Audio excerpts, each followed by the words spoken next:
திருநெல்வேலி தென்காசி மாநில நெடுஞ்சாலை எண் 39 இந்த சாலையானது இருவழி தடமாக இருந்து 4 வழி தடமாக அகலப்படுத்தி உறுதிப்படுத்தும் பணி இரு சிப்பங்களாக, அதாவது EPC 14 மற்றும் EPC 15 என்ற அடிப்படையில் இப்பொழுது பணிகள் நடைபெற்றுக் கொண்டு வருகிறது. மாண்புமிகு உறுப்பினர் பழனிநாடார். மாண்புமிகு பேரவைத் தலைவர் அவர்களே, மாண்புமிகு அமைச்சர் அவர்கள் பதிவிற்கு நன்றி. தென்காசி திருநெல்வேலி 4 வழி சாலை தென்காசி மாவட்டத்தையும் திருநெல்வேலி மாவட்டத்தையும் இணைக்கும் சாலையாகும். இந்த 4 வழி சாலை பணிகள் மிகவும் மந்தமாக நிலையில் நீண்ட காலமாக நடைபெற்று வருகிறது. இதில் செல்லும் மக்கள் மிகவும் சிரமத்திற்கு உள்ளாகிறார்கள். மேலும் காலதாமதம் ஏற்படுகிறது. ஆகையால் இந்த பணியை விரைந்து முடித்து தர மாண்புமிகு அமைச்சர் அவர்கள்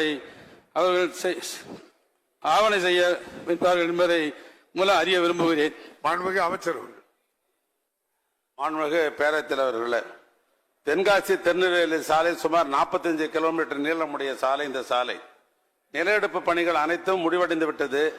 இந்த சாலையை EPC 14 EPC 15 என்ற 2 பகுதிகளாக பிரிக்கப்பட்டு பணிகள் மேற்கொள்ளப்பட்டு வருகிறது. EPC 14 என்பது 61% பணிகள் நடைபெற்றிருக்கிறது. EPC 15 என்பது 5% பணிகள் தான் இன்றைக்கு நிறைவு பெற்றுள்ளன. இந்த EPC 15 என்ற திட்ட மதிப்பீடு 176 கோடி ரூபாய். EPC 15 திட்டத்தின் மேல் 254 கோடி ரூபாய், 254 கோடி ரூபாய். இந்த 2 வழி சாலை இருந்த பொழுது போக்குவரத்து செறிவு என்பது 17,465 இருந்தது.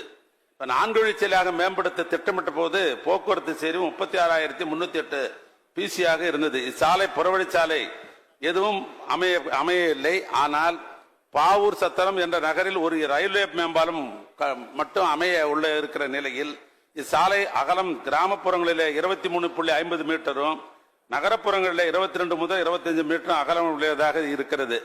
அதே நேரத்தில் இந்த இரண்டாவது EPC 15 என்ற நிலையில பல மரங்கள்லாம் இருந்த காரணத்தினால் அதெல்லாம் அப்புறப்படுத்துவதற்கு கொஞ்சம் காலதாமதம் ஏற்பட்டது. அந்த அடிப்படையில் தான் அந்த பணிகள் தொய்வாக இருந்தது.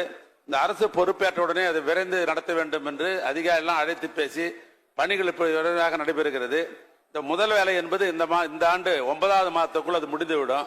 அந்த இரண்டாவது இந்த EPC 15 என்பது அடுத்த ஆண்டு மே மாதத்துக்குள் திட்டமிட்டு முடிப்பதற்கு வேண்டிய பணிகள் விரைந்து செயலாற்றி கொண்டிருக்கிறோம். மாண்புமிகு உறுப்பினர் பழனிநாடார். மாண்புமிகு பேரவைத் தலைவர்களே, தென்காசி மாவட்டம் புதிதாக உருவாக்கப்பட்ட மாவட்டமாகும்.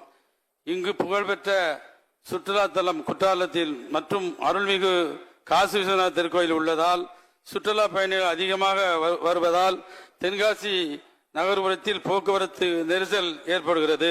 ஆகையால் இந்த 4 வழிச்சாலை தொடர்கிற தென்காசிக்கு ஒரு புறவழிச்சாலை அமைத்து தர வேண்டும் என மாண்புமிகு அமைச்சர் அவர்களை தங்கள் வாயிலாக கேட்க விரும்புகிறேன். மாண்புமிகு அமைச்சர். மாண்புமிகு பேரவைத் தலைவர்களே, ஏற்கனவே நகாய் மூலமாக ஒரு புறவழிச்சாலை அமைக்க வேண்டும் ஒரு திட்டம் ஏற்கனவே ஒன்றிய அரசின் மூலமாக திட்ட மதிப்பெல்லாம் தயார் செய்து கொண்டிருக்கிறார் ஒரு பகுதியில்.